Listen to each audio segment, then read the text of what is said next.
Hey guys, tonight we begin with a king drowning in gold, a kingdom bleeding money, and a financial disaster hidden behind velvet and jewels. Before we dive in, take a moment to like the video and subscribe, but only if you genuinely enjoy what I do here. Let me know in the comments where you're tuning in from and what time it is for you. We love seeing who's joining us from around the world. Now, dim the lights, maybe turn on a white noise machine for that soft background hum, and let's ease into tonight's journey together. In 1509, a 17-year-old boy inherited the richest kingdom in Europe. The treasury was overflowing, £2 million in gold and silver, castles stocked with tapestries, vaults packed with jewels.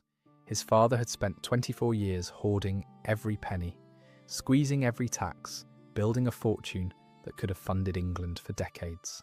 That boy was Henry VIII, and within 38 years, he would burn through it all.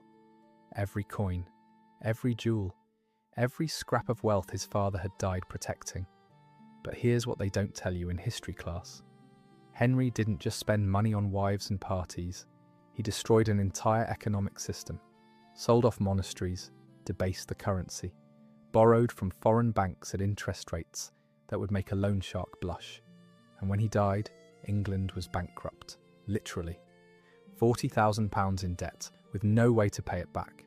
Tonight we're following the money, the gold, the loans, the desperate schemes. We're watching a king who thought wealth was infinite discover it very much was not. And we're tracing how one man's spending habits nearly destroyed a kingdom. So settle in, this is going to take a while. When Henry VII died in April 1509, he left behind something extraordinary, a full treasury. Actually full. Not the medieval equivalent of we have enough to make it through winter. We're talking £1.8 to £2 million in coin, gold nobles, silver groats, stacked in barrels in locked rooms in the Tower of London. To put that in perspective, the Crown's annual income was around £110,000. Henry VII had saved nearly 18 years' worth of income. In a time when most kings died in debt, when warfare could bankrupt a kingdom in months, Henry VII had turned England into the richest nation in Europe. How did he do it? By being absolutely miserable to live under. Henry VII was a miser, not in a cute, penny-pinching way, in a I will squeeze every drop of wealth from my kingdom and trust no one way. He survived the Wars of the Roses by being paranoid and smart. He seized the throne at the Battle of Bosworth Field in 1485, and he spent the next 24 years making absolutely sure no one could take it from him. And his weapon wasn't just armies, it was money. Cold, hard, carefully counted money. He believed that financial power was real power, that a king with a full treasury could crush rebellions before they started, pay soldiers better than any rival, outlast any threat. So he hoarded, obsessively. He revived old feudal taxes that hadn't been collected in generations. He fined nobles for breaking laws their grandfathers had forgotten existed. He employed men called surveyors, whose job was to find legal loopholes to extract money from the wealthy. He forced nobles to sign bonds, basically IOUs promising loyalty. If you stepped out of line, the bond was called in. Instantly. You paid or you were ruined.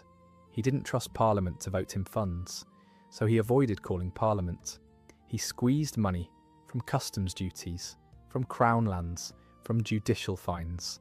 He turned revenue collection into a science. Appointed men like Richard Empson and Edmund Dudley, lawyers who became infamous for finding ways to legally rob people.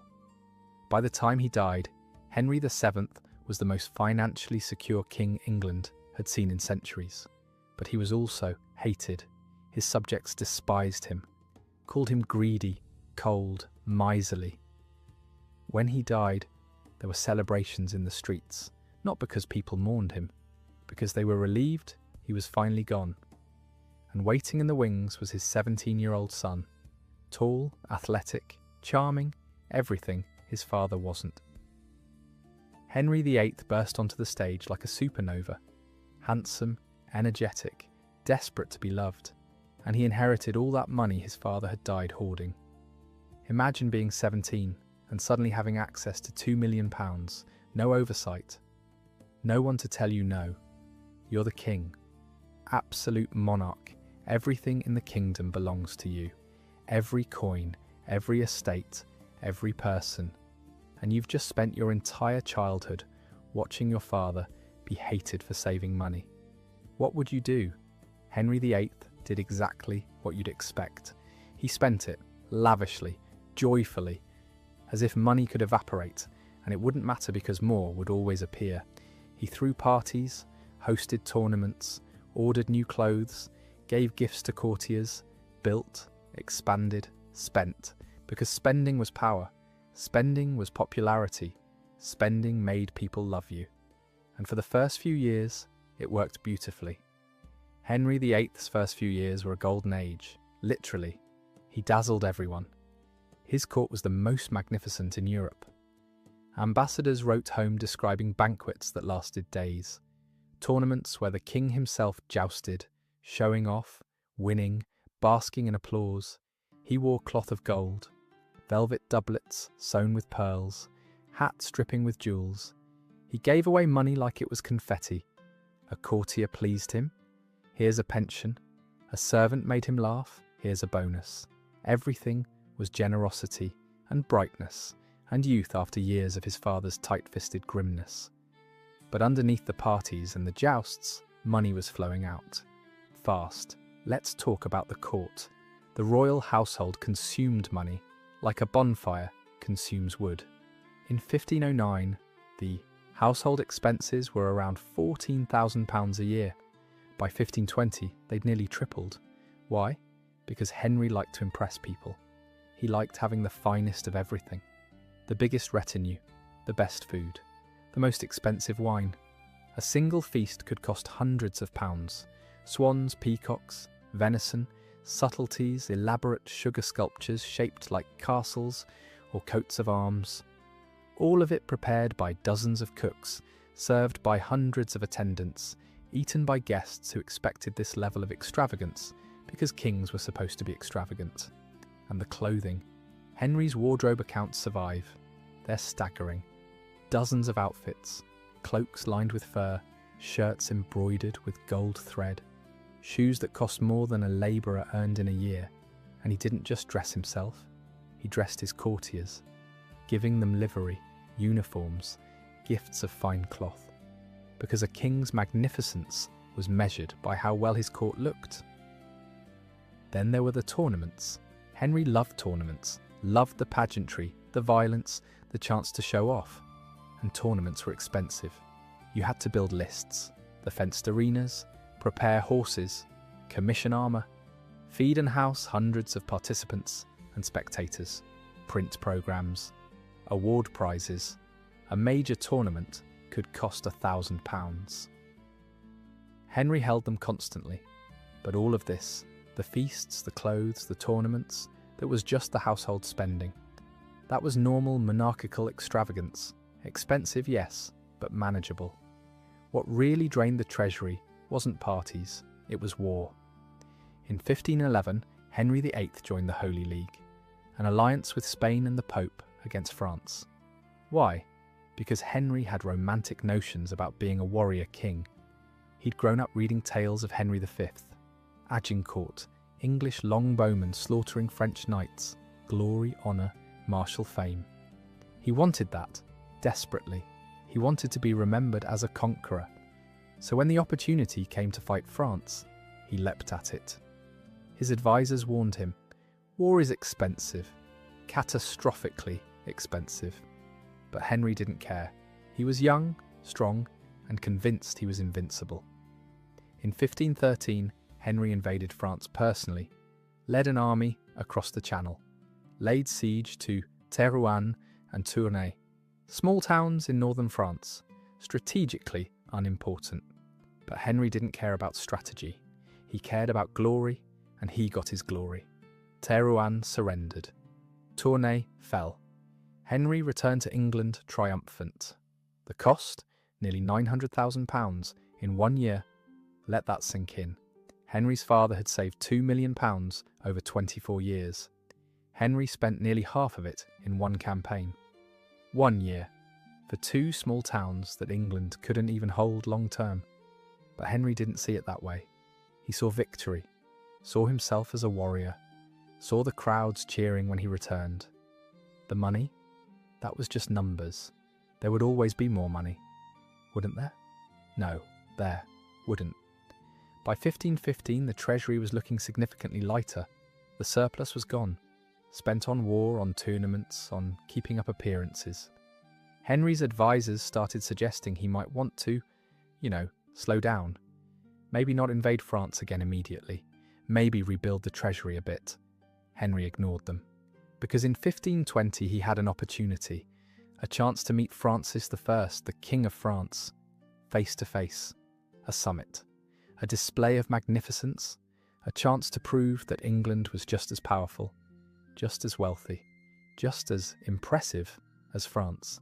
This meeting would become known as the Field of the Cloth of Gold, and it was the most expensive party in English history. Picture this, June 1520, a valley near Calais, 2 kings meeting to discuss peace, alliance and mutual admiration. Except it's not really about peace, it's about showing off, proving who has more money, more power, more magnificence. Henry brought 6,000 people, 6,000, nobles, courtiers, servants, soldiers, cooks, musicians, craftsmen, an entire travelling city. They built temporary palaces, not tents, palaces, wooden frames covered in painted canvas designed to look like brick and stone, glass windows, fountains that ran with wine, pavilions decorated with cloth of gold, fabric woven with actual gold thread. The English camp glittered. Henry's pavilion alone cost £6,000. That's more than most nobles earned in a lifetime. Inside, tapestries, furniture draped in silk, gold plate for serving food, everything designed to impress, to dazzle, to make Francis I look at it and think, England is rich, richer than I thought. And Francis, he did exactly the same thing. His pavilions were just as elaborate, his courtiers just as finely dressed, his feasts just as extravagant. For 17 days the 2 kings competed, in jousts, in feasts, in gifts, in sheer pointless magnificence. They wrestled, literally. Henry challenged Francis to a wrestling match. Francis won. Henry was humiliated. The entire summit nearly collapsed over a wrestling match. That's how fragile these displays of masculine ego were. But the parties continued. Banquets every night. Tournaments every day. Music, dancing, fireworks, everything you could possibly spend money on, they spent it. Both sides burning through fortunes to prove they could afford to burn through fortunes. The total cost to England? Estimates vary, but at least £15,000. Some sources say as much as £50,000. For 17 days. For a summit that accomplished absolutely nothing. No treaty was signed, no alliance was formed, no political goal was achieved. It was just 2 kings showing off until they ran out of wine. And when it was over, Henry returned to England convinced he'd won. Convinced he'd proven England's superiority.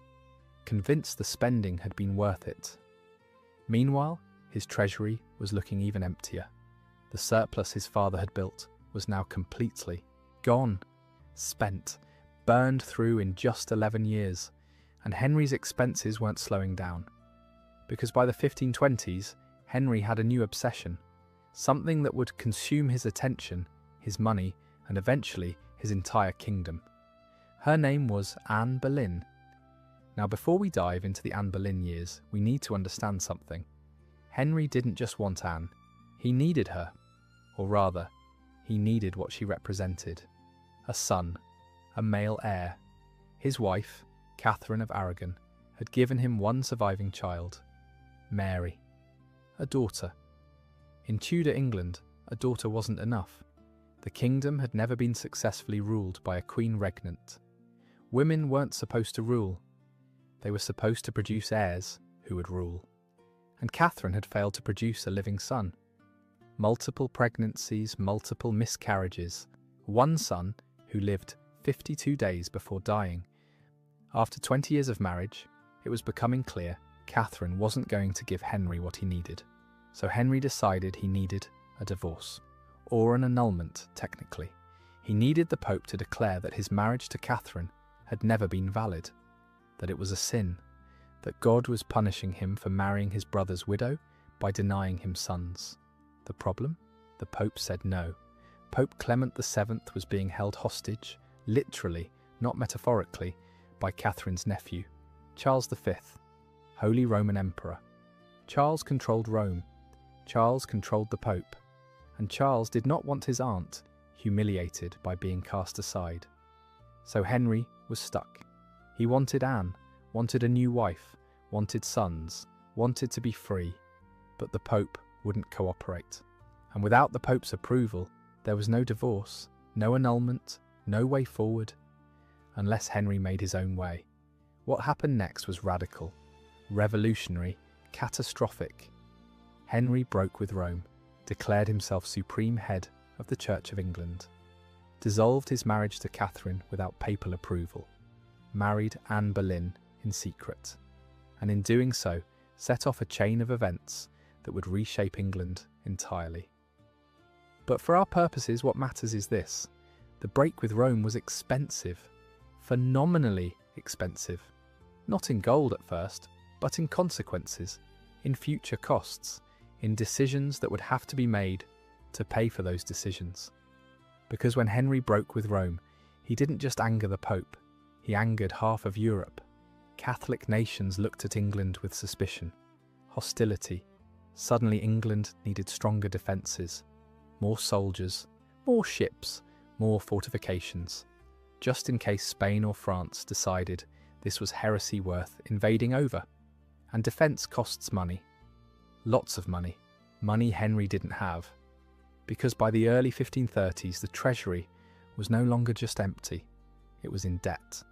Henry had spent his way through his inheritance, spent his way through regular income, and was now spending money he didn't have. He needed revenue, new revenue, massive revenue, and he found it in the one place that still had wealth: the church. In 1536, Henry began the dissolution of the monasteries. It started slowly. First, the smaller monasteries, religious houses with incomes under £200 a year. The official reason?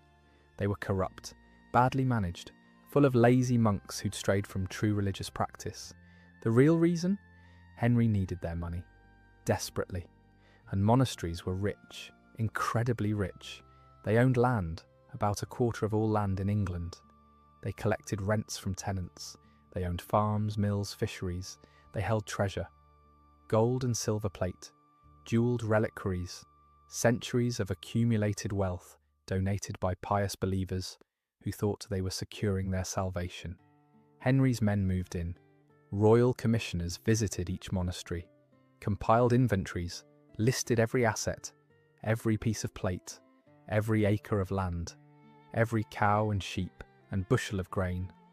Then they dissolved the house, kicked out the monks and nuns, seized the property, stripped the churches of anything valuable.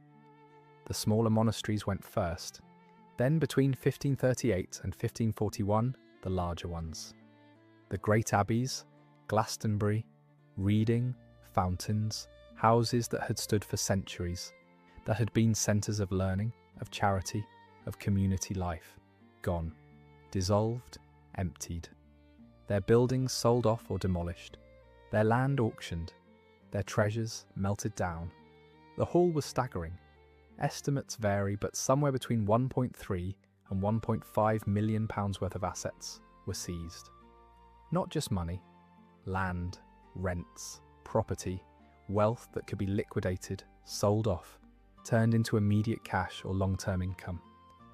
This should have solved Henry's money problems. £1.5 million. That was nearly as much as his father's original surplus. That could have funded the kingdom for years. Rebuilt the treasury, paid off debts, secured England's financial future. Except it didn't, because Henry spent it immediately On more wars, more building projects, more everything. Within a decade, it was gone. All of it. Burned through just as fast as his father's inheritance. But the dissolution did something worse than just provide temporary revenue. It destroyed a social safety net. Monasteries weren't just rich institutions. They were hospitals, schools, hospices. They fed the poor, housed travellers, cared for the sick, educated children.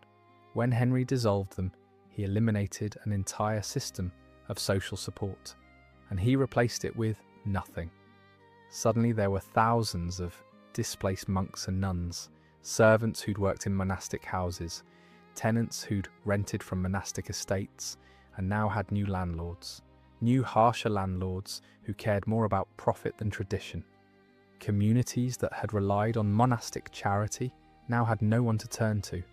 The poor got poorer, the desperate got more desperate, and England got richer, temporarily, on paper, for the few years before Henry spent it all. But even this massive influx of wealth wasn't enough, because by the 1540s Henry was at war again, and this time it was worse than ever. In 1542, Henry invaded Scotland. In 1543, he declared war on France, again. 2 wars, simultaneously. Both expensive, both pointless, both driven by Henry's desperate need to be seen as a warrior king, to recapture the glory of his youth, to prove he was still strong, still virile, still dangerous.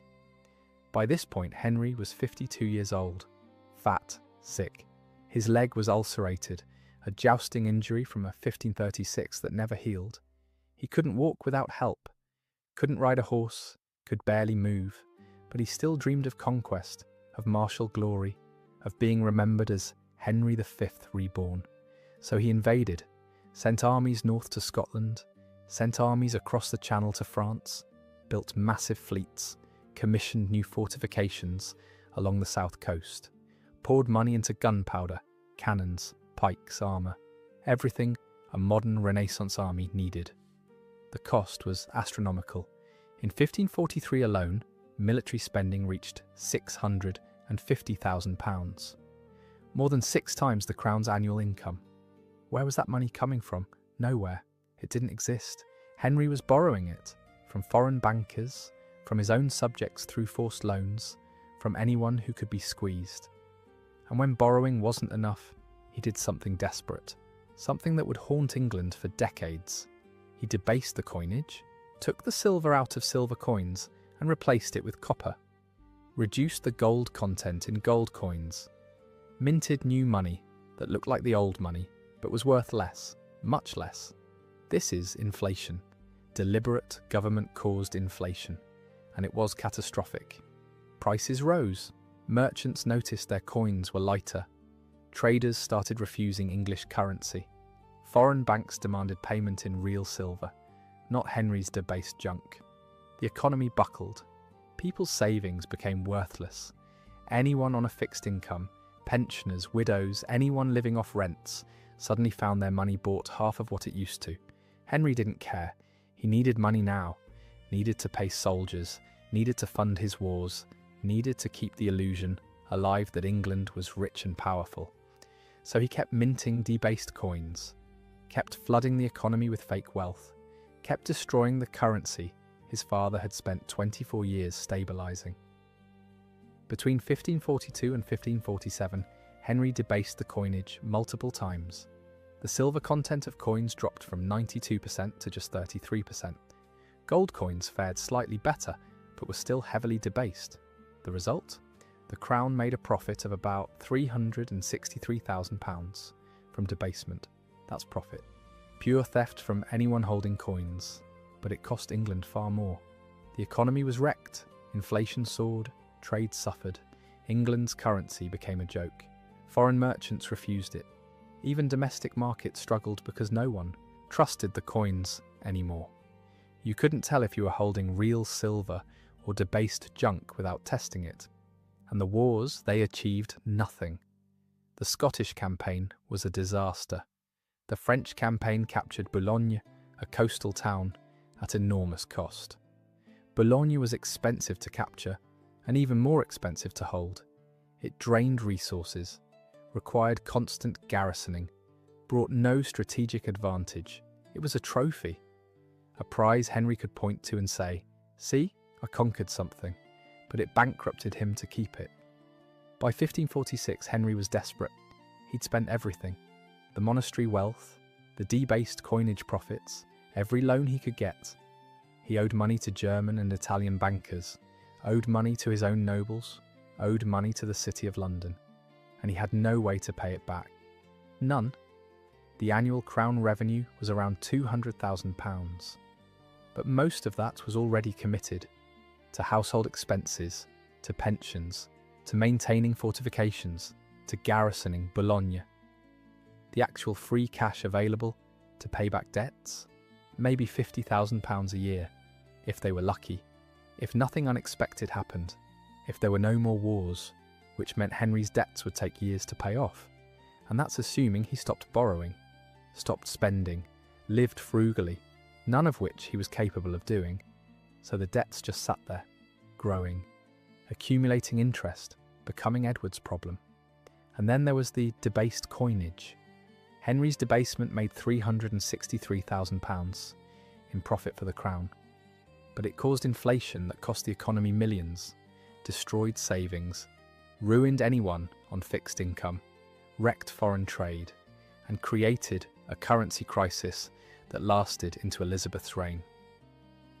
Elizabeth had to spend years and enormous sums recoining the realm, replacing Henry's junk money with real silver, restoring trust in English currency. So Henry's debasement made a short-term profit and caused long-term disaster. Classic Henry. Solve today's problem by creating tomorrow's catastrophe, and let someone else deal with the consequences. In January 1547, Henry VIII died. He was 55 years old, obese, ulcerated, possibly syphilitic, definitely miserable. His leg infection was so bad the smell was reportedly unbearable. He could barely move, had to be carried in a chair, was in constant pain. But more than that, he died bankrupt. His treasury was empty. His kingdom was in debt. His currency was debased. His economy was wrecked. And the heir he'd spent decades obsessing over, the son he'd broken with Rome to secure, was 9 years old. A child, Edward VI, intelligent, pious, sickly, and surrounded by men who would use him to enrich themselves while England continued to collapse. Henry VIII had inherited the richest kingdom in Europe, and he left behind a financial disaster that would take 2 generations to fix, all because he couldn't stop spending, couldn't resist wars, couldn't live within his means, couldn't accept that wealth is finite. That's the legacy. Not just the wives, not just the break with Rome, but the bankruptcy, the economic ruin, the squandered inheritance. That's what Henry VIII really left behind. But we're not done yet, because the story of Henry's finances isn't complete until we understand where every penny went, until we trace the specific costs, the building projects, the palaces, the jewels, the pensions, all the small, ridiculous expenditures that added up to catastrophe. So let's dig deeper. Let's follow the money. Every coin, every stupid decision, every disaster. Let's talk about Hampton Court, because Hampton Court perfectly encapsulates Henry's attitude toward money.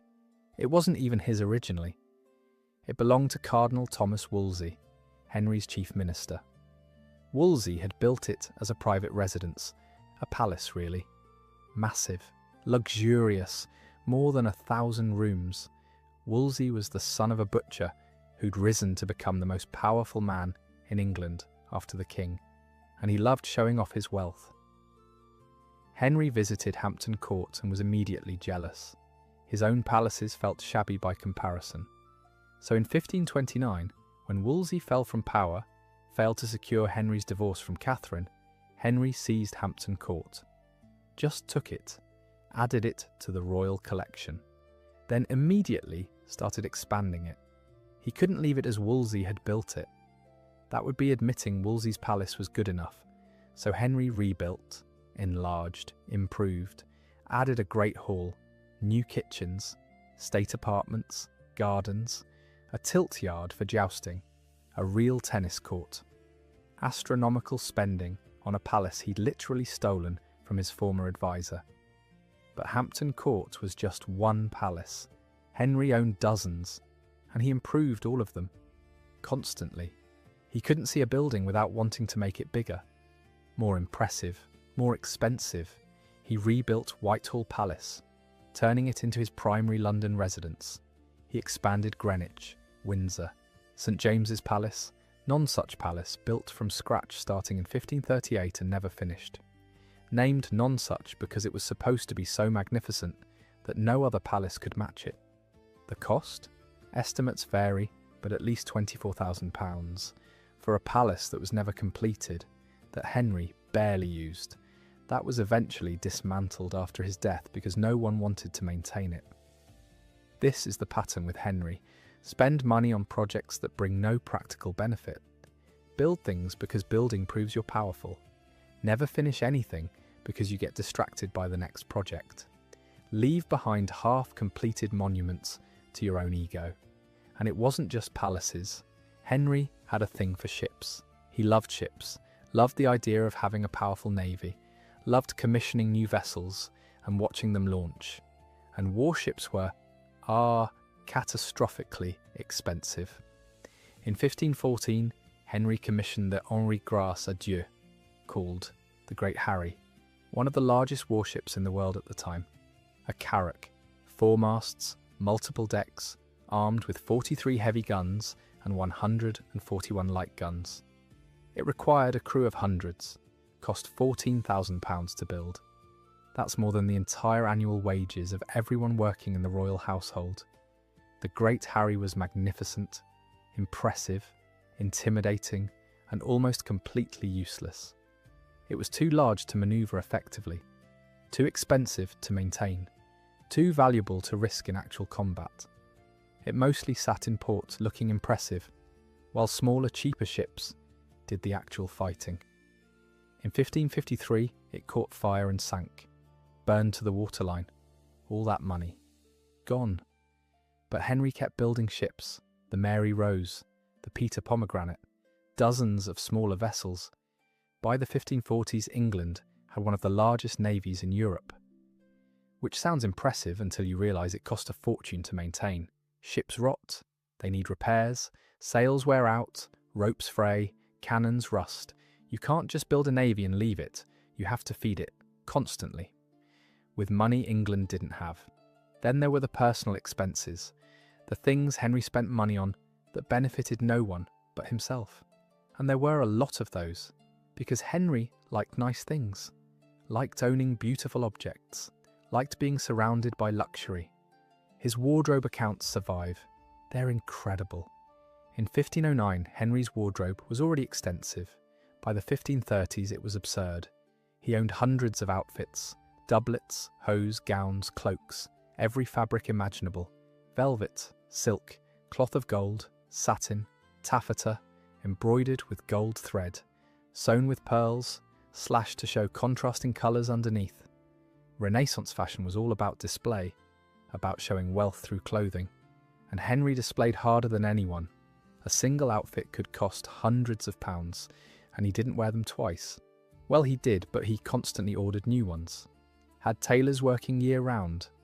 The accounts list payments to furriers, embroiderers, hat makers, shoemakers, everyone involved in keeping the king dressed like a walking jewellery box. And the food. Henry's household consumed staggering amounts of food, enough to feed a small town. Because it wasn't just Henry eating, it was his courtiers, his guards, his servants, his guests. Anyone at court expected to be fed, and the food had to be extravagant, had to match the magnificence of everything else. The royal kitchens at Hampton Court could prepare food for 600 people, multiple times a day. Meat was served at every meal: beef, mutton, pork, venison, swan, peacock, dozens of types of birds, fish on Fridays and during Lent, oysters, pike, salmon, elaborate pies, pastries, subtleties, those sugar sculptures shaped like castles or coats of arms, and the drink. Wine flowed like water, literally. Some of Henry's fountains ran with wine during special occasions. Not metaphorically, actually ran with wine. Barrels of it, imported from France, Spain, Italy, Malmsey, claret, sack, ale and beer brewed daily. Henry's household went through thousands of gallons a year. The cost of feeding the court exceeded £40,000 a year by the 1520s. That's more than a third of the crown's entire annual income. Spent on food, for people who mostly sat around looking impressive while Henry pretended to govern. But the most infuriating expenditures, the ones that show Henry's priorities most clearly, were the gifts. Henry gave gifts constantly, compulsively, to courtiers he liked, to ambassadors he wanted to impress, to mistresses he wanted to seduce, to wives he was trying to placate, to anyone really who caught his attention. New Year's gifts were expected. Every courtier gave Henry a gift, and Henry gave gifts in return. But his had to be more valuable, had to prove he was generous, wealthy, powerful, so he gave gold plate, jewelled daggers, expensive fabric, horses, pensions, lands, just handed them out like party favours. Anne Boleyn received lavish gifts before their marriage. Jane Seymour received gifts to woo her after Anne's execution. Catherine Howard received gifts because she made Henry feel young. Catherine Parr received gifts because she was good at managing him. Every wife, every mistress, every woman who smiled at him. More gifts, more money, more treasure flowing out of the royal coffers. And the pensions. Henry granted pensions to people constantly. A pension was an annual payment, for life, awarded for service, loyalty, or just because Henry liked you. Some were deserved. Soldiers who'd fought in his wars, diplomats who'd served abroad, loyal advisors who'd worked for years. But many were just patronage, buying loyalty, rewarding courtiers for doing nothing more than existing pleasantly in Henry's presence. By the 1540s, the crown was paying out thousands of pounds annually in pensions. Money that couldn't be stopped, couldn't be reclaimed, because once you granted a pension, it was for life. Even after Henry died, those pensions continued. Edward VI inherited them. Mary I inherited them. Elizabeth I inherited them. Decades of financial commitments Henry had made in moments of generosity or political calculation. Every single expenditure, looked at individually, seems almost reasonable. A palace? Kings need palaces. Ships? Kingdoms need navies. Clothing? A king has to look magnificent. Gifts? You need to reward loyalty. Pensions? That's how you secure service. Food? People need to eat. But add them all together. Add the palaces and the ships and the wars and the clothing and the gifts and the pensions and the food and the tournaments and the displays of magnificence. Add them together year after year after year, and you get catastrophe. You get a king spending 10 times his income. You get bankruptcy, and Henry never learned, never slowed down, never thought, maybe I should stop building palaces. Never considered, maybe this war isn't worth bankrupting the kingdom. Never had that moment of realization that he was destroying everything his father had built. Or maybe he did realize. Maybe he knew, and he just didn't care. Because for Henry, being king meant being magnificent, meant showing off, meant proving to Europe and to himself that he was powerful, wealthy, successful, everything his father hadn't been. Henry VII was hated for being a miser. Henry VIII was loved for being generous, at least at first. By the end, when the economy was collapsing and prices were soaring and people were starving, the love had faded. But Henry didn't live to see the worst of it. He died before the full consequences hit. That was Edward's problem, Mary's problem, Elizabeth's problem. Henry got to die thinking he'd been a success, a great king, a warrior, a builder, a man who'd reshaped England, and he had. Just not in the way he imagined. He'd reshaped it by nearly destroying it, by leaving it bankrupt, by creating problems that would take decades to solve. But let's get specific. Let's look at the numbers. The real numbers. because the scale of Henry's spending is hard to grasp until you see it laid out. In 1509, Henry inherited approximately £2 million. That's the starting point.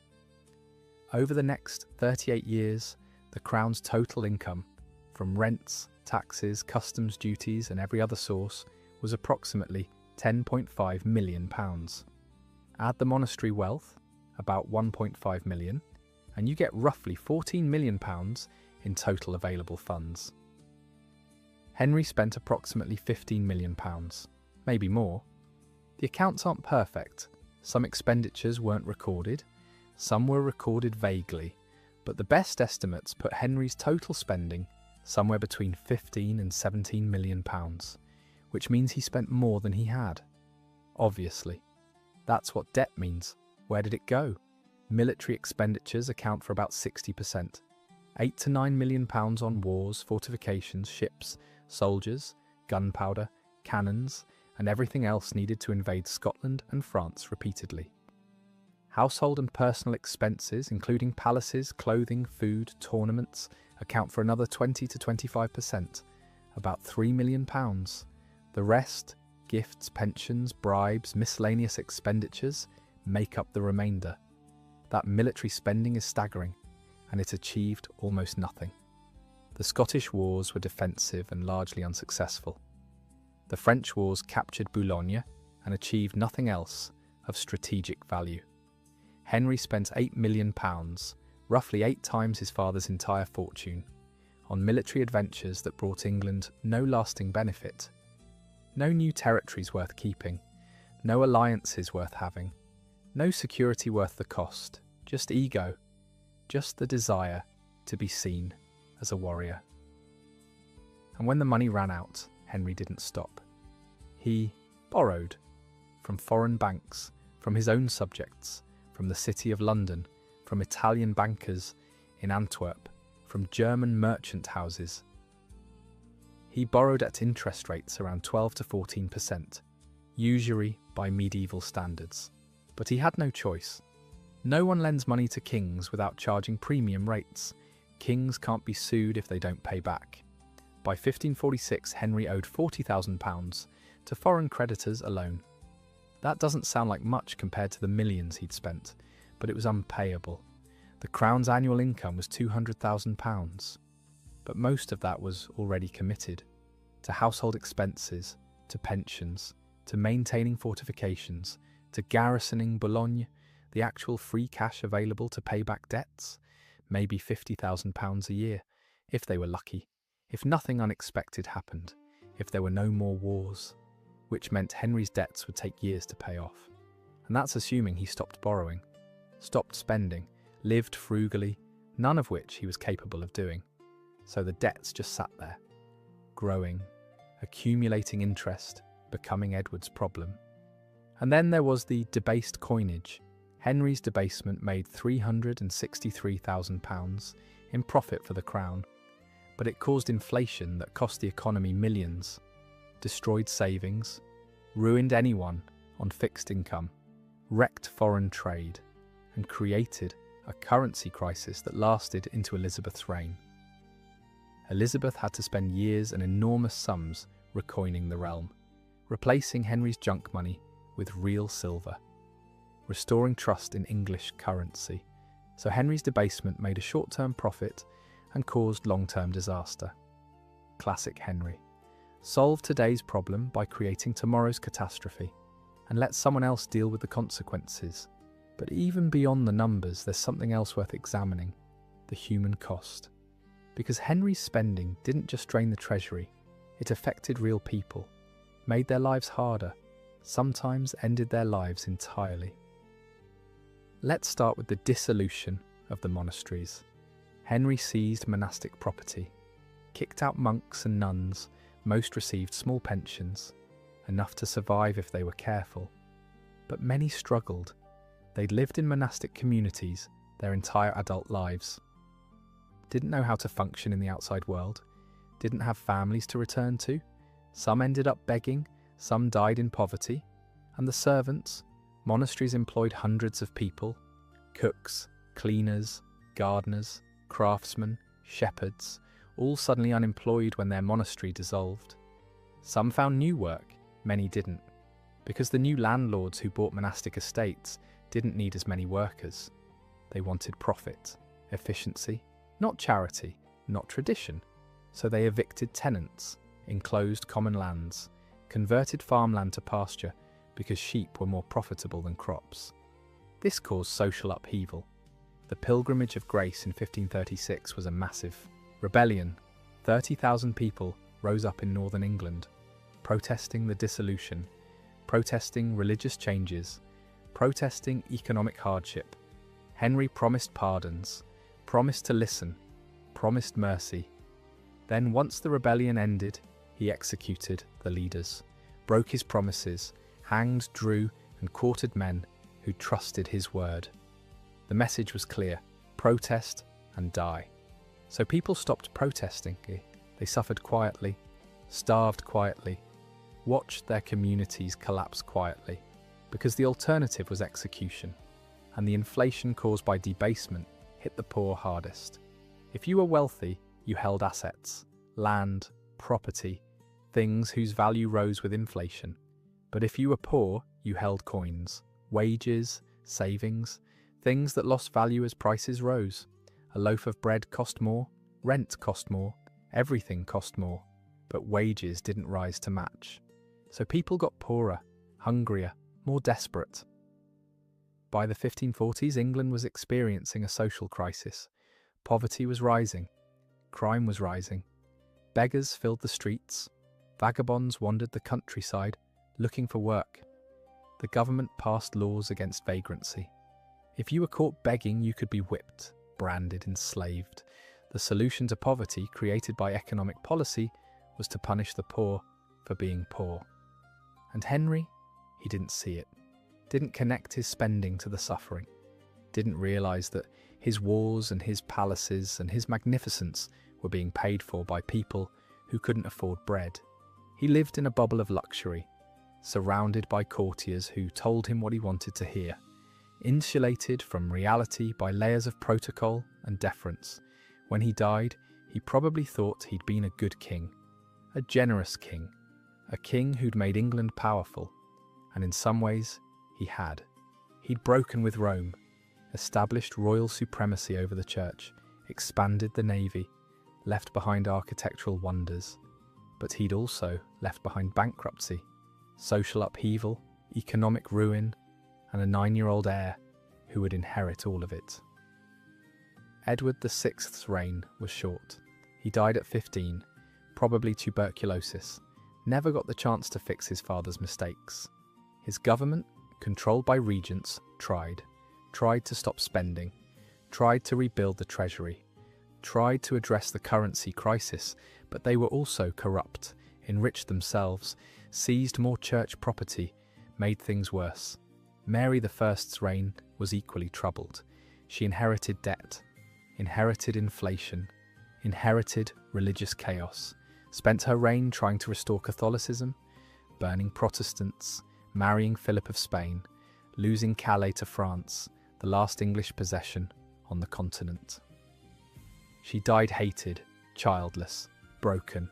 Elizabeth I finally stabilized things, finally rebuilt the treasury, recoined the currency, restored trust, governed carefully, frugally, avoided expensive wars when possible, and slowly, painfully, over decades, she undid the damage Henry had caused. By the time she died in 1603, England was financially stable again. Not rich, but stable, solvent, functional. It took 2 generations to fix what Henry broke in 1.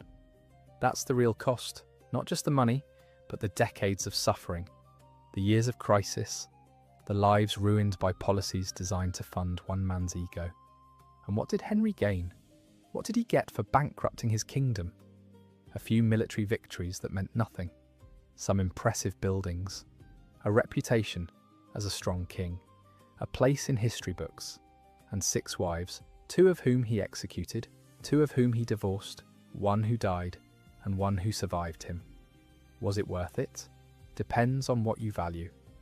If you value legacy, being remembered, making an impact, then maybe yes. Henry is one of the most famous kings in English history. Everyone knows his name. Everyone knows his story. He achieved immortality, not through virtue, not through wisdom, but through sheer catastrophic impact. If you value competence, governing well, leaving your kingdom better than you found it, then absolutely not. Henry was a disaster, a catastrophic failure as a financial manager. He inherited wealth and left behind debt, inherited stability and left behind chaos, inherited a functional economy and left behind ruin. But Henry didn't care about competence. He cared about glory, about being magnificent, about being remembered, and he succeeded. We're still talking about him, still analysing his reign, still fascinated by his excess, his cruelty, his appetites, his absolute inability to stop wanting more. That's Henry's legacy. Not the break with Rome, really, not the English Reformation, though that mattered, but the spending, the waste, the proof that even kings can't escape consequences forever, that wealth is finite, that choices matter, that ego and incompetence can destroy nations. Henry VIII didn't just bankrupt England, he showed what happens when power meets self-indulgence, when vanity meets unlimited resources, when someone who's never been told no gets to make every decision. It's not a pretty picture. It's bankruptcy wrapped in velvet, disaster dressed in cloth of gold, ruin disguised as magnificence. And the saddest part? Henry never understood, never saw what he'd done, never connected his actions to their consequences.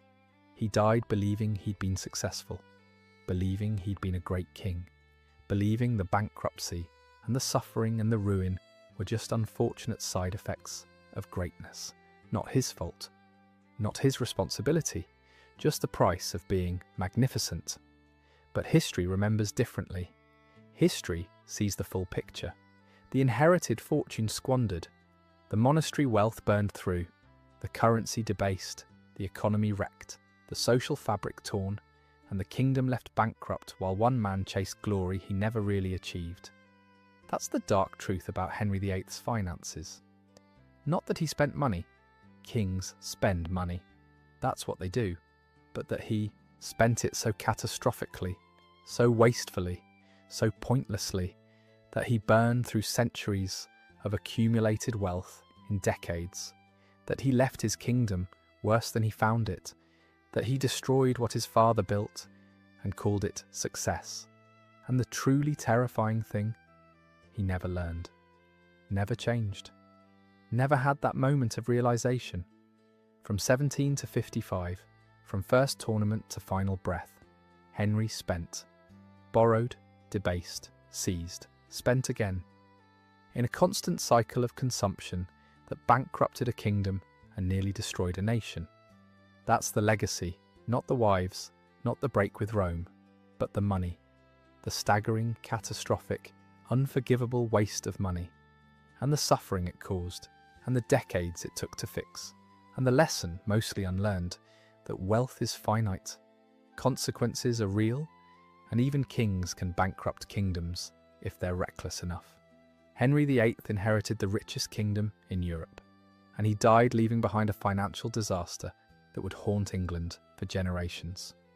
All because one man couldn't stop spending, couldn't accept limits, couldn't understand that wanting something doesn't mean you can afford it. That's the dark truth, not hidden in vaults, not buried in account books, but sitting right there in plain sight. In every palace he built, every war he fought, every coin he debased, every monastery he dissolved, the evidence of catastrophic financial mismanagement wrapped in the story of a king who thought magnificence was worth any price. It wasn't, and England paid for that delusion long after Henry was gone. Thanks for staying with me tonight. If you made it this far, drop a comment and let me know what surprised you most. Had you realised just how catastrophically Henry bankrupted England? Let's talk about it. And if you want more stories like this, stories that follow the money, that trace the real cost of historical decisions, that show you the brutal financial reality behind the gilded legends, subscribe. Because there are so many more kings who spent themselves into ruin, so many kingdoms bankrupted by vanity, so many disasters dressed up as glory. Sleep well or don't. Sometimes the truth about how empires fall, not through conquest, but through sheer financial incompetence, is too important to sleep through. Good night. And remember, when someone tells you about Henry VIII's glory, ask them about his debts. When they mention his palaces, ask who paid for them. When they talk about his magnificence, ask what it cost. Because the real story isn't what Henry built, it's what he destroyed. And sometimes the darkest truths are the ones hidden in account books no one wants to read. But there's more to this story, more layers, more financial disasters we need to examine. Because Henry's bankruptcy wasn't just about big expenditures, it was also about 1,000 small decisions, 1,000 moments of choosing immediate gratification over long-term stability. So let's dig into the details, the specific ways money leaked out of the treasury, the patterns of spending that reveal who Henry really was.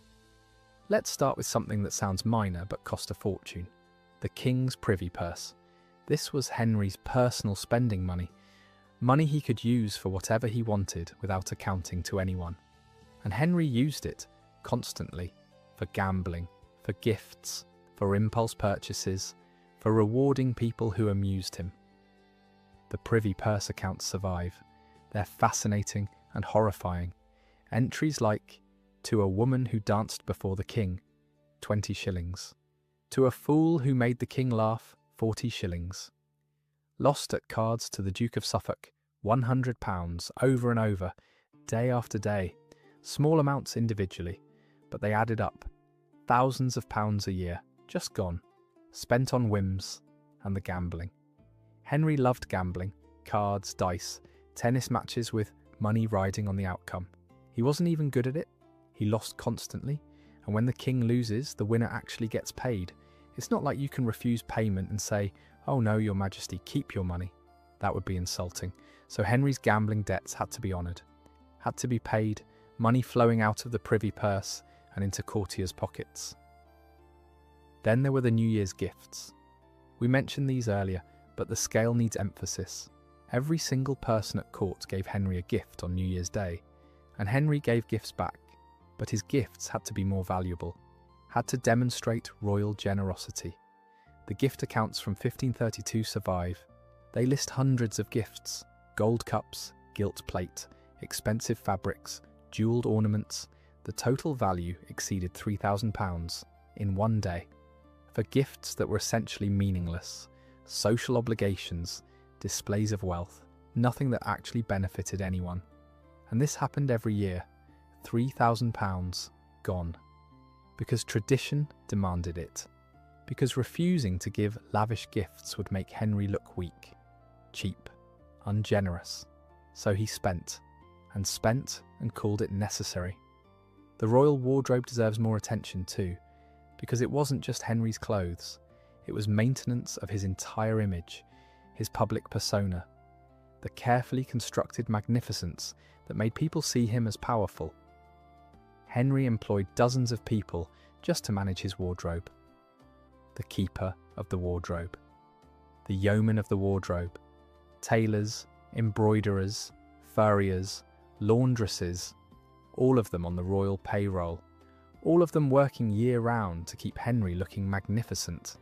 And it wasn't just new clothes, it was repairs, alterations, storage. Medieval clothes were complicated.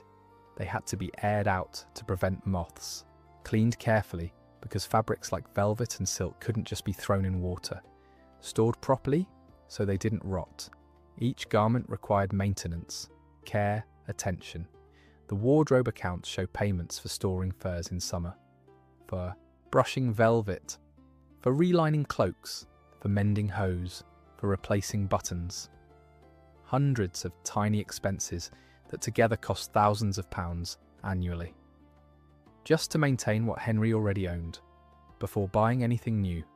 And Henry was constantly buying new things: a new doublet for Easter, a new cloak for Christmas, a new hat because he saw one he liked, new shoes, new gloves, new everything. His wardrobe was a bottomless pit consuming money and labour, but it worked. Henry looked magnificent. Visitors from foreign courts wrote home describing his splendour. The jewels, the fabrics, the furs. He glittered, he dazzled, he looked like power incarnate. And that was the point. Magnificence was policy. Looking wealthy made people believe you were wealthy, made them think twice about challenging you, made them respect you, fear you, want to ally with you. Except Henry took it too far, spent too much, made magnificence an end in itself rather than a means to an end, and bankrupted his kingdom in the process. Let's talk about the royal stables, because horses were another massive expense, and Henry loved horses, had dozens of them. War horses for jousting, coursers for hunting, palfreys for riding, cart horses for transporting goods. Each one cost money to buy, feed, house, and maintain. A good war horse could cost £50. That's half a year's income for a skilled craftsman. And war horses required special care, high-quality feed, grooms who knew how to handle them, specialised equipment, saddles, bridles, armour, all expensive, all necessary if you wanted horses that could perform in tournaments. The royal stables employed hundreds of people, master of the horse, equerries, grooms, farriers, saddlers, all on the payroll, all fed and housed at royal expense. The annual cost of maintaining the royal stables exceeded £10,000 by the 1530s. For horses, animals that ate constantly, needed shoeing every few weeks, got sick, got injured, and eventually died and had to be replaced. And Henry didn't just keep horses for himself. He gave them away, gifted expensive horses to courtiers he wanted to reward, to foreign ambassadors he wanted to impress, to anyone really who caught his favour at the right moment.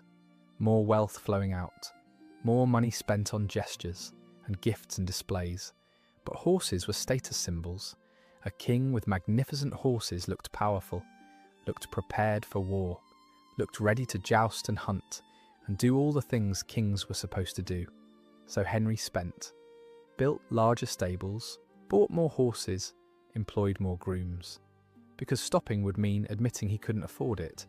And kings never admitted that, even when it was true.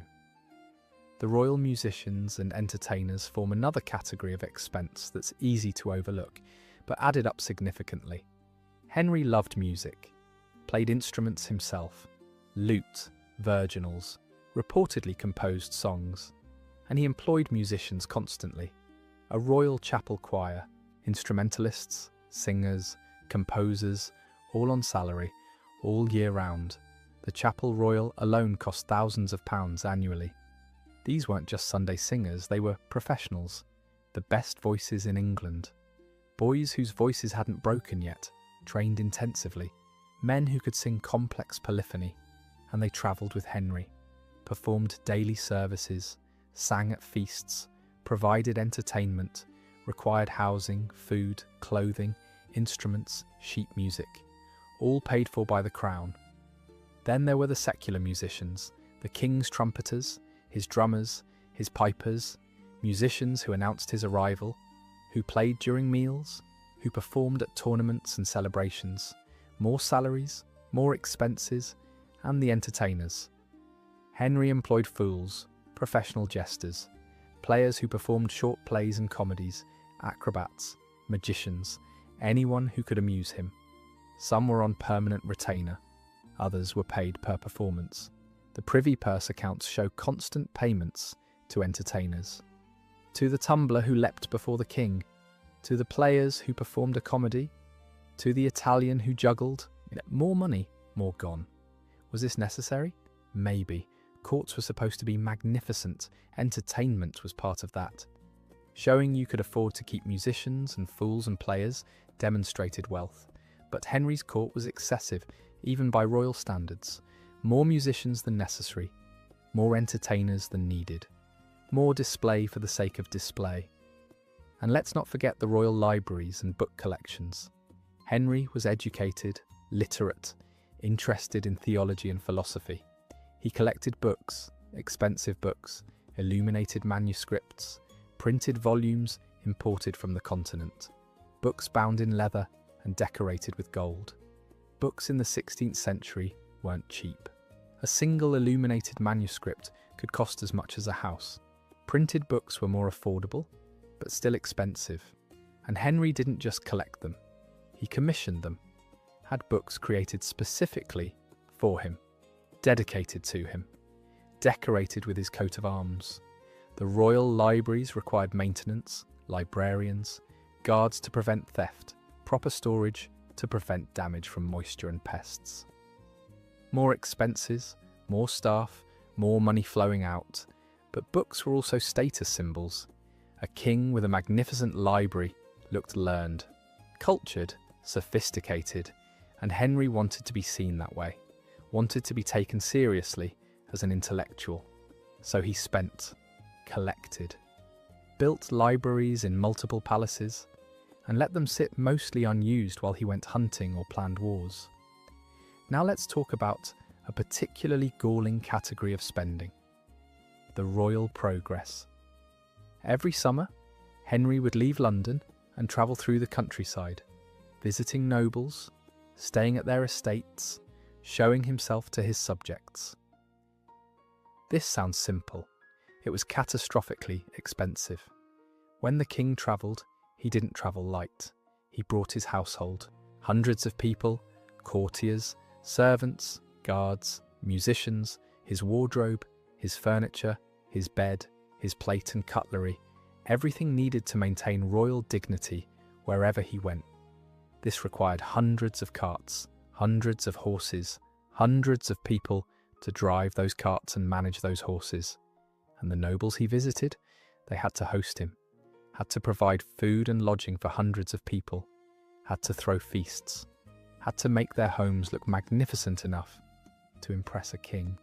The cost of hosting Henry could bankrupt a noble, literally. Some nobles went into debt for years after a royal visit, but they couldn't refuse. Refusing the king was an insult. Could mean losing favour, losing position, even losing your head if Henry was in a bad mood. So nobles bankrupted themselves, hosting him. And Henry treated it as his due, as what he deserved, never considering the financial ruin he left in his wake.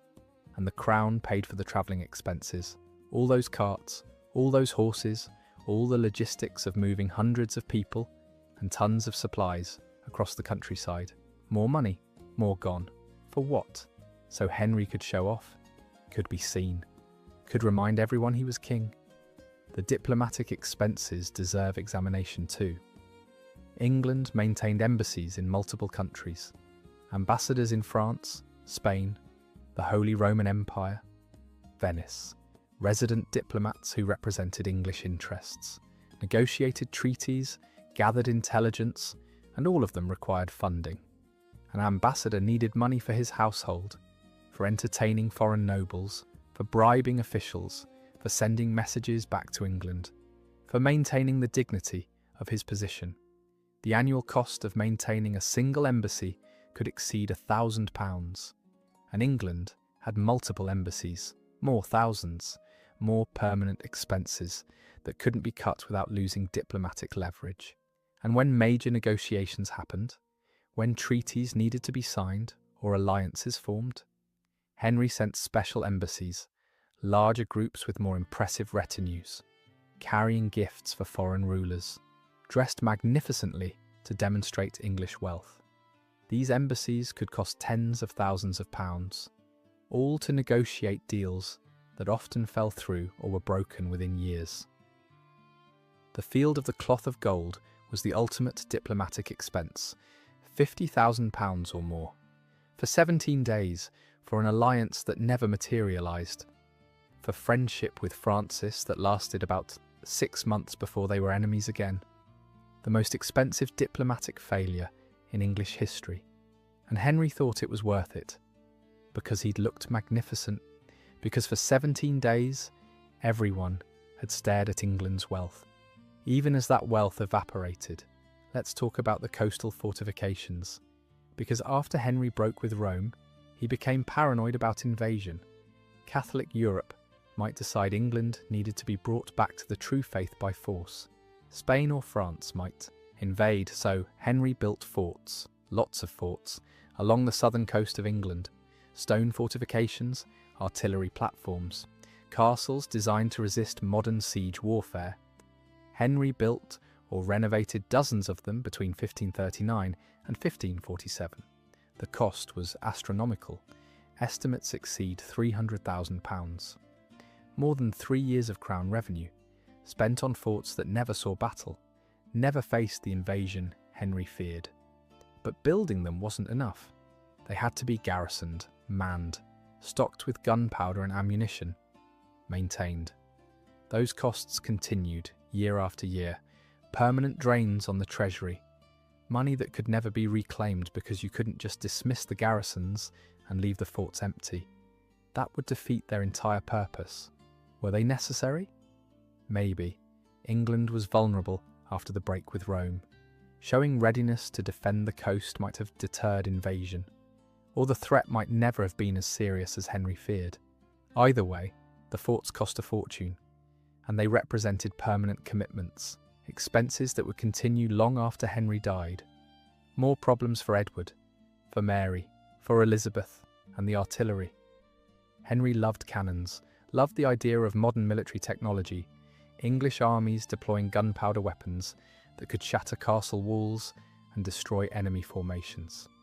So he bought cannons, lots of cannons, cast in bronze, decorated with royal symbols, named with grandiose titles, each one costing hundreds of pounds. But cannons were just the start. You needed gunpowder, ammunition, specialised crews who knew how to operate them, wagons to transport them, horses to pull those wagons, maintenance to keep them functional, storage to protect them from weather. Every cannon required a whole system of support. More expense, more permanent commitments, and cannons became obsolete. Military technology advanced. What was cutting edge in 1510 was outdated by 1540, so Henry bought new cannons, better designs, larger calibers, more expensive, while the old cannons sat in storage, useless, money wasted. But Henry couldn't help himself, couldn't resist new military toys, couldn't stop spending on weapons he mostly never used. The financial administration itself cost money. The systems Henry set up to collect taxes and manage revenue required staff, lots of staff. The Exchequer, the Court of Augmentations, created specifically to manage monastery revenues, the Duchy of Lancaster administration, the Court of Wards, multiple overlapping bureaucracies, all doing similar things, but controlled by different people. These bureaucracies employed hundreds of officials, all on salary, all claiming expenses, all with opportunities for corruption and embezzlement. The cost of collecting taxes exceeded 10% of the taxes collected in some cases. That's a terrible efficiency rate, £1 in 10 spent just on collection. But Henry needed the money, couldn't reform the system without disrupting revenue flow, so he let it continue, inefficient, corrupt, expensive, and the officials enriched themselves, skimmed money, took bribes, granted favours for payment. Everyone knew it happened. Henry knew it happened.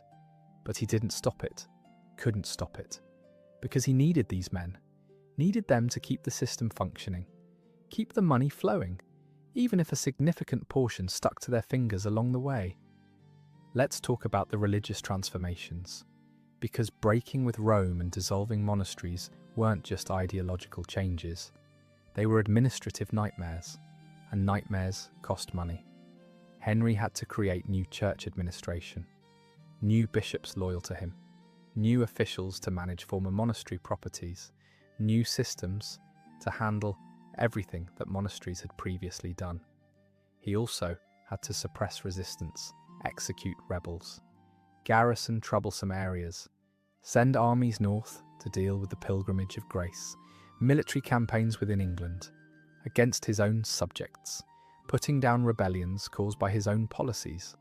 More money, more waste, more evidence that his decisions created problems more expensive than the revenue they generated. and the religious propaganda. Henry commissioned books, pamphlets, sermons, all defending his break with Rome, explaining why he was right, why the Pope was wrong, why English Christians should support royal supremacy. This material had to be written, printed, and distributed. More costs, more money spent convincing people to accept what Henry had already decided. The gift of lands and titles deserves more scrutiny too, because Henry didn't just give away money, he gave away income-generating assets, granted estates to favourites, created new nobles, elevated men he liked. Each grant reduced crown revenue, permanently. Those lands no longer generated rent for the crown, they generated rent for whoever received them. Henry created more peers than any monarch before him, not because he needed a larger nobility, but because creating titles made people loyal, gave them something to be grateful for, and cost Henry nothing immediately. The long-term cost, lost revenue from those estates, was someone else's problem. Edward's problem, Mary's problem, and some grants were absurdly generous. Thomas Cromwell received lands worth thousands of pounds annually. Charles Brandon, Duke of Suffolk, received multiple estates. Edward Seymour, who would later become Protector during Edward's reign, received enormous grants. Henry bought loyalty with assets he needed, solved short-term political problems by creating long-term financial ones. The jewels. Let's talk about the jewels, because Henry's jewellery collection was staggering. Gems worth hundreds of thousands of pounds, rubies, diamonds, emeralds, sapphires, pearls, set in gold, decorating crowns, necklaces, brooches, rings, all carefully catalogued, all part of the royal treasure. But jewels weren't static. Henry constantly remodelled them. Had settings changed, stones moved from one piece to another, commissioned new jewellery using stones from old pieces. Each remodelling cost money, goldsmiths' fees, craftsmen's time, and the value wasn't preserved. Cutting and resetting stones damaged them, reduced their value, made the collection worth less than the sum of its parts. And Henry gave jewels away, to wives, to favourites, to ambassadors. Expensive gifts that couldn't be recovered. Once given, they were gone, the royal treasure diminishing with each gift, each gesture of generosity or political calculation. More wealth flowing out, never coming back. The cost of maintaining Henry's increasingly disabled body also mounted. By the 1540s, Henry could barely move. His ulcerated leg required constant medical attention. Doctors, surgeons, apothecaries, all trying to treat a wound that wouldn't heal, all charging fees, all requiring expensive medicines and materials. Henry also gained enormous amounts of weight. His armour had to be enlarged repeatedly. Each enlargement required skilled armourers, expensive work, adjusting metal designed to fit a man who kept expanding. By the end, Henry's waist measured 54 inches. His armour weighed more than most men could lift, and it cost a fortune to make and maintain. And the mobility devices, special chairs to carry Henry, mechanical devices to help him stand or move, ramps and modifications to palaces so he could navigate, all expensive, all necessary because the king couldn't walk. All costs that wouldn't exist if Henry had taken care of himself, but he hadn't, so the treasury paid. The truth is, Henry's spending created a culture of waste. When the king spends carelessly, everyone else does too. Courtiers competed to show magnificence, hosted their own feasts, gave their own gifts, dressed in expensive clothes, all trying to keep up with royal standards. And where did they get the money? From pensions Henry gave them, from grants of land, from positions in government that paid salaries, crown money flowing to courtiers who spent it trying to look wealthy. A circular system where Henry's money enabled spending that made Henry feel obligated to spend more. And no one could suggest restraint. Suggesting the king should spend less was dangerous, could be interpreted as criticism, as disloyalty, as questioning royal judgment. People who questioned Henry's spending tended to lose their positions, sometimes their heads. Thomas Cromwell suggested financial reforms. Henry eventually executed him. Cardinal Wolsey failed to fund Henry's ambitions adequately. Henry destroyed him. The message was clear. Don't question the spending. Don't suggest limits. Just find more money. So advisors found money. Forced loans, benevolences, supposedly voluntary contributions that were anything but voluntary.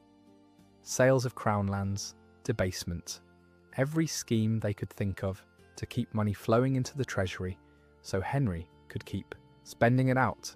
They enabled his worst habits, made his spending sustainable just long enough that he never had to face consequences. The collapse came after he died, when Edward inherited debt, when Mary inherited chaos, when Elizabeth inherited disaster. The real tragedy is that Henry could have been great. He started with every advantage: money, power, intelligence, education, a stable kingdom, no external threats, everything a king needed to govern wisely and successfully. And he wasted it, threw it away, spent it on wars that accomplished nothing, buildings that served no purpose, displays that impressed no one, gifts that brought no lasting loyalty. He could have strengthened England, built infrastructure, invested in trade, supported exploration, the voyages of discovery that would make England wealthy in Elizabeth's time. He could have reformed the administrative systems, made government more efficient, reduced corruption, cut costs. He could have lived within his means, saved money, built a surplus to pass to Edward, given his son the same advantage his father had given him. He did none of this. Instead, he spent, and spent, and spent, until there was nothing left, until his treasury was empty, his credit exhausted, his kingdom debt-ridden, and his economy in ruins. All because he couldn't say no to himself, couldn't accept limits, couldn't understand that being king didn't mean being able to afford everything. The truly damning thing is that Henry knew better. He'd seen his father's carefulness, knew that hoarding money provided security, knew that empty treasuries meant weakness, but he rejected that lesson, chose the opposite path, spent as if tomorrow would never come. And when tomorrow came, it was Edward's problem, not his. That's the final betrayal. Henry didn't just spend his own inheritance. He spent Edward's, spent Mary's, spent Elizabeth's, stole from the future to pay for the present, left his children with nothing but problems, debt, inflation, economic chaos, religious division, all the costs of his spending with none of the benefits. And he died thinking he'd been successful, died believing his reign had been glorious. Never understood that glory paid for with bankruptcy isn't glory at all. It's just expensive failure dressed up in pretty clothes. It's catastrophe wrapped in cloth of gold. It's the emperor with no clothes except this emperor bankrupted his empire buying those imaginary garments. That's the complete truth about Henry VIII's finances. Not just that he spent too much, but that he spent on everything. Wars, buildings, clothes, food, gifts, ships, horses, musicians, furniture, jewels, everything. And he never stopped, never learned, never had that moment of realization that wealth is finite and consequences are real. He thought being king meant being above economics, above the rules that governed everyone else. Thought he could spend forever because there would always be more money. Thought magnificence mattered more than solvency. And he was wrong. Completely, catastrophically, expensively wrong. England paid for that error for decades. 2 generations spent cleaning up his mess, fixing his mistakes, undoing his damage, all because one man couldn't control himself, couldn't live within his means, couldn't accept that even kings are bound by mathematics, that spending more than you have leads to bankruptcy every time, without exception. And the lesson still applies, still matters, because Henry wasn't unique. He was just an extreme example of a common problem. Leaders who spend recklessly, who mortgage the future to pay for the present, who leave disasters for their successors while taking credit for temporary successes. We see it constantly, in governments, in corporations, in institutions of every kind. Henry VIII's financial catastrophe is a warning, a reminder, a case study in how not to govern, how not to manage resources, how not to think about wealth and power and responsibility. He started with everything and ended with nothing, left his kingdom worse than he found it, destroyed what his father built, and called it success. That's the darkest truth of all. Not that Henry failed, but that he never knew he failed, never understood what he'd done, died believing the myth he'd created about himself, and left everyone else to deal with reality. So tonight, as you drift off, remember Henry's lesson. Remember that wealth is finite, that spending has consequences, that magnificence purchased with bankruptcy isn't magnificent at all. Remember that the most expensive disasters are the ones that look like success until it's too late. And remember that sometimes the darkest truths are hidden in plain sight, in account books, in treasury records, in the cold, hard numbers that don't lie. Henry VIII bankrupted England, not through bad luck, not through external threats, but through his own decisions, his own spending, his own inability to say no. That's not just history, that's a warning. One we'd do well to heed.